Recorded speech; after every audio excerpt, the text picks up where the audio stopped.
Hello everyone, this is Zangiefsgym. I want to thank you for taking time to watch this video today. Well, I want to start, I just want to do some how-to videos, but I want to start this one.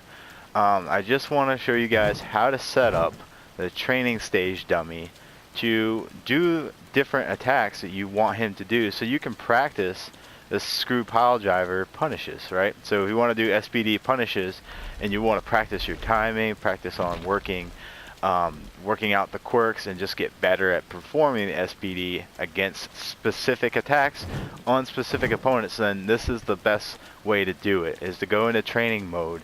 And I'm going to show you how to set, in this case we got Ken here, so I'm just going to, from the rest of the video, I'm just going to focus on Ken here, just on in this example. So we want to set Ken up to do, let's say, Hadokens, and we want to get him to repeatedly do that so we can work on ways to try to punish him with SPD or anything, whether it's a running bear grab or you know, just a myriad of different abilities, different combos, whatever you want to do with Zangief. But before I get into any how-to videos on specifically how to punish with SPD against Ken, which that's the direction I'm going to take in my next few videos, I'm going to focus on how to punish Ken with SPDs. But I want to show you guys how to set the training dummy so you guys can do this yourself, because if you're not sure how to do that, or you haven't really done a lot with the training mode, you may not be familiar with how to actually set that up. So with no further ado, let's get started. Alright, so first you want to hit options and get into the main menu. You have 3 panels. You got your basic settings. If you hit R1, you got your dummy settings. R1 again, you got your gauge settings. Well, let's start with the basic settings. I'm not going to get really anything in here. I'm not going to get into any details. The only thing I want to say here is restart battle is going to become very important. From time to time, you might want to restart things, especially if you're practicing punishing with SPD. Things might get kind of messed up and you just get out of rhythm, and so it's just good to have that right there to refresh it. So come back to the first page and just restart battle whenever you need to. Okay, so hit R1 and go into dummy settings, and this is from here on out. I'm just going to show you how to put in this case, Ken's special move called the Hadouken. I'm going to show you how to input it and then show you how to play it back, make a few suggestions, and close out the video. I don't want to take up a lot of your time, guys. I just want to get right to the point. So on dummy settings, when you first come in here on this tab, it's going to look like this. This is exactly what it's going to look like.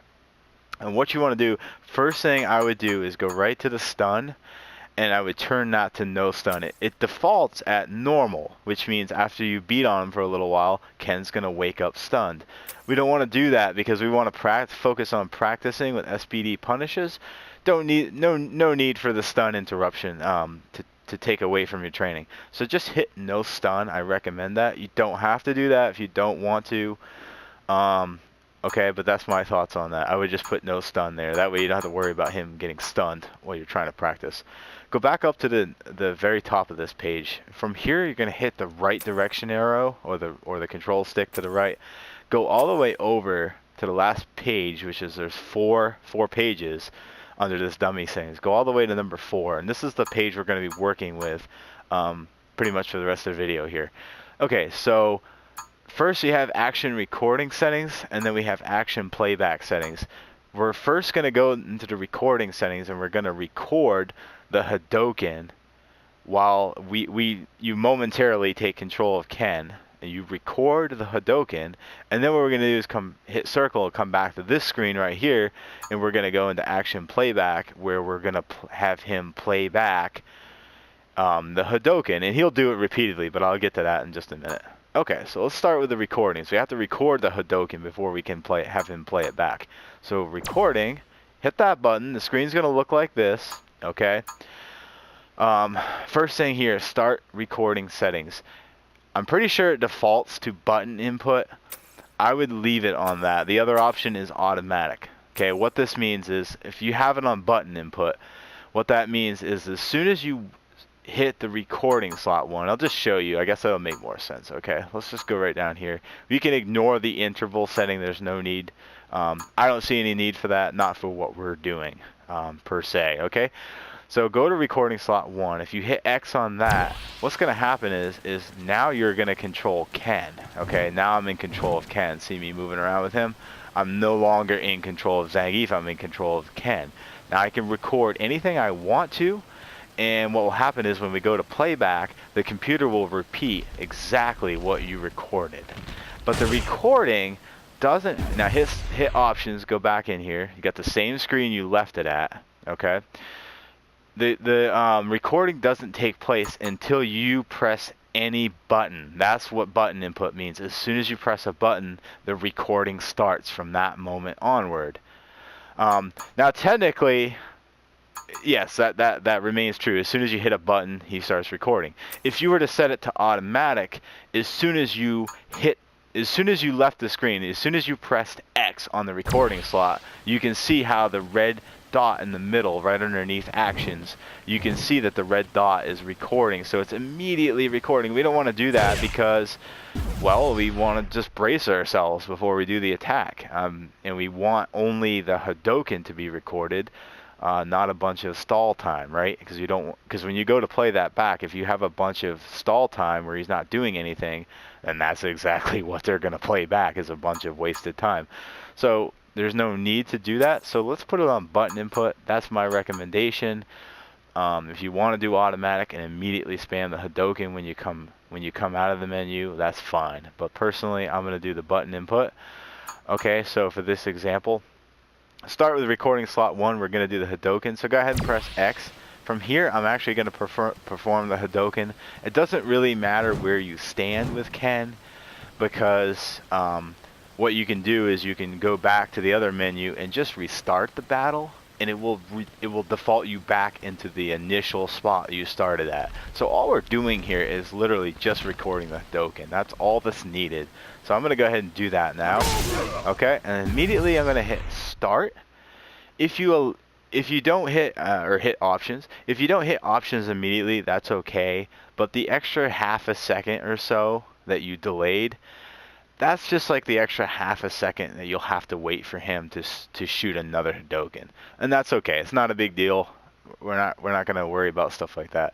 The biggest thing is that the Hadoken is recorded. So now we've got the Hadoken recorded on recording slot 1.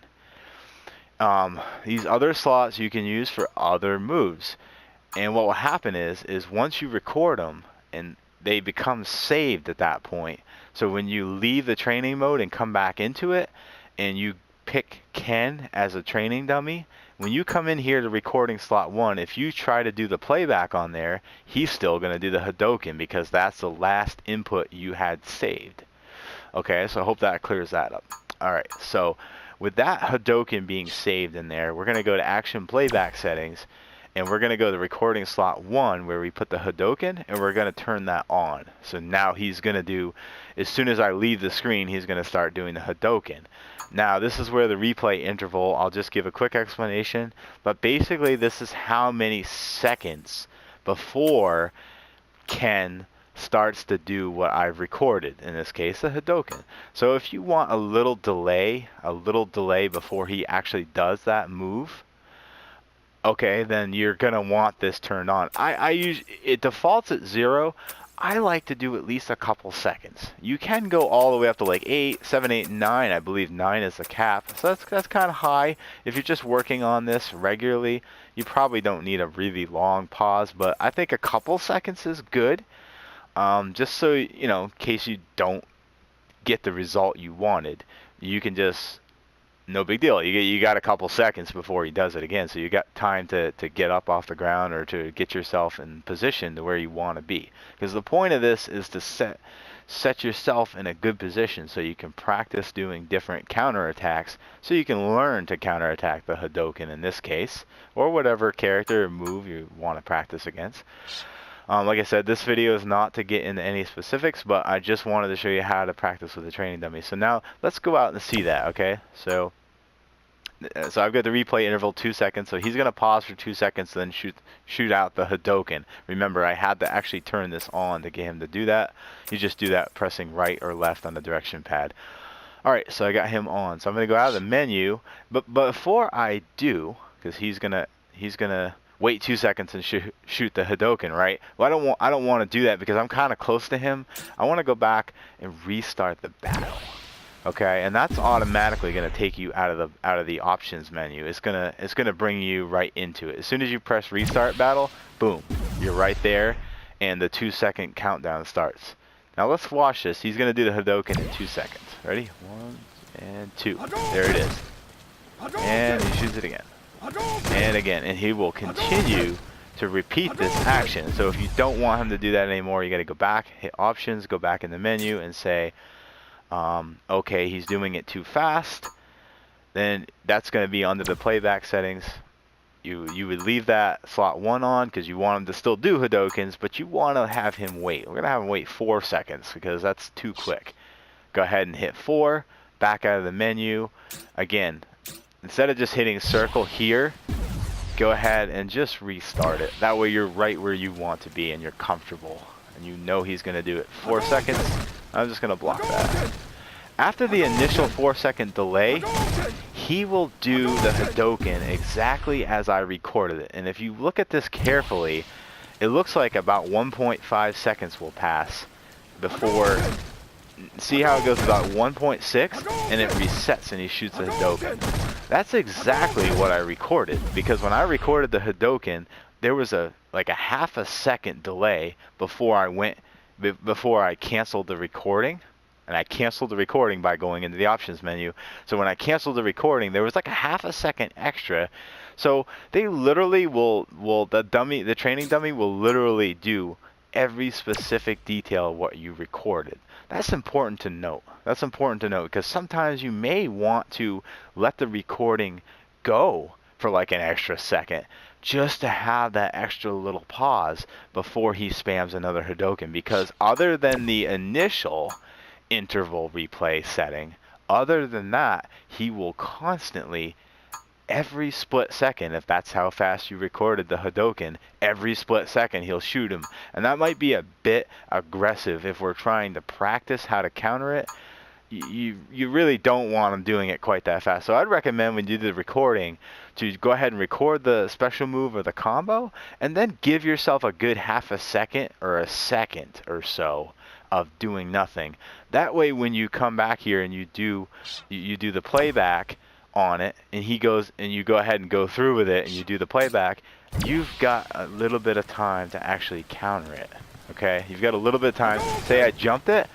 Well, he's doing it pretty fast. It's only at 1.6 seconds. That doesn't give me a lot of time. If I wanted to try something different, you know, it might get very difficult to get myself in position fast enough to counter him. So, okay, so I hope that gives you guys just a very clear overview, very quick. Just that's how you set up the dummy to do the move you want him to do. And before I end this video, I will give you one note. If you are not sure how to do the Hadoken, and of course you're playing Zangief, I'm assuming you're playing Zangief, that's okay. You can use this if you want to play other characters, that's perfectly fine. I focus on Zangief, that's my favorite character. I always do all of my matches with Zangief that I post on YouTube on my Zangiefsgym channel. But that doesn't mean you can't do this with different characters. But assuming you're playing Zangief, maybe you're not really familiar with Ken, or maybe you're new to Street Fighter in general, or just want to check out, make sure you're doing some of his moves right, or make sure you get clarification on how to do it. Just come here, hit your options button. You're going to go into the main menu. This is your first panel. Go down the command list. Obviously, they're going to show you Zangief because I'm playing Zangief, right? You're playing Zangief. But if you look in the bottom right-hand corner of the screen, there's an option for character list. If you hit square, that it's tied to the square button by default. I have not changed any settings, guys. Okay, so if we come in here and like, I don't know, there might be a way to change that to a different button, but I did not do that in my case. Everything is default here. So just hit square for your character list. And I would assume if you change the button on there that it would show. If you changed it to like circle or something, or R1, for example, it would say R1 next to characters. Okay, in my case, it's square. All right, so now here you can see all the characters. Now, I don't have any extra characters unlocked. I just have the basics, which is 12 characters. I don't have any of the extra characters unlocked yet. I'm working on the fight many, or I may put real-life money into that. But anyway, on with the tutorial. Go right to Ken, okay? Just select him. Now we can look at his special moves, his unique attacks, V system, so on and so forth. Okay, so in this case we did a Hadoken. Now don't forget, it says on the bottom of the screen, it says all commands assume the character is facing right. Every single time you start training mode, he's